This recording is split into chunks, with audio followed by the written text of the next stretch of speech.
So I had this one inmate who would roll up bits of cardboard and stuff them up his urethra. So I'm a urologic surgeon, and we would cover the emergencies for the entire hospital and also the jail ward. So unfortunately, there are a bunch of things that can go wrong with the urinary tract that have to be taken care of in a pretty emergent fashion. One of those is urinary retention, where you can't pee. Not an emergency in the short term, but in the long term, if you just can't get your urine out, you go into kidney failure and you need dialysis. And it's also really painful to have a bladder that you just can't empty. So I had this one inmate who would roll up bits of cardboard and stuff them up his urethra. And if he put enough up there, he was basically unable to urinate, and they would have to bring him into the emergency department for us to take care of. To take care of that, we essentially have to put a camera into the urethra and use instruments to pull these pieces out.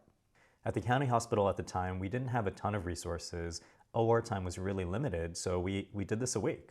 So we used a lubricated camera and basically put it in the urethra, used instruments, and fished out these pieces of cardboard. We would give him pain medication, but depending on how much cardboard he put up there, it was a pretty uncomfortable thing for him. The first time I took care of this problem for him, I didn't even ask. I just took care of it, and I was like, okay, don't do this again.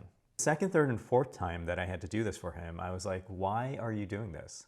He never really gave me a straight answer. In my mind, he was doing this for one of two reasons. Either he wanted to get out of the jail, and the only way that he knew how to do that was via a medical reason, or he had a sort of obsessive disorder where he just obsessively was putting stuff up his orifices. Over the few years that I was covering the county hospital, he chose to focus on this orifice, the urethra. I kid you not, over the course of my few years, I probably treated him a dozen times for this problem. On my last day as a chief covering call in the county hospital, I saw the sheriffs wheeling him down the hallway on the gurney, and I was like, oh man, it has to be you on my last day. And I remember he kind of sat up from his gurney with a smile on his face and said, Doc, don't worry about it. I put it up the other end this time. And that was the last time I ever saw him. I'm Dan the Dornian Doctor. I'm a urologic surgeon. I'm a real estate investor. Follow for more.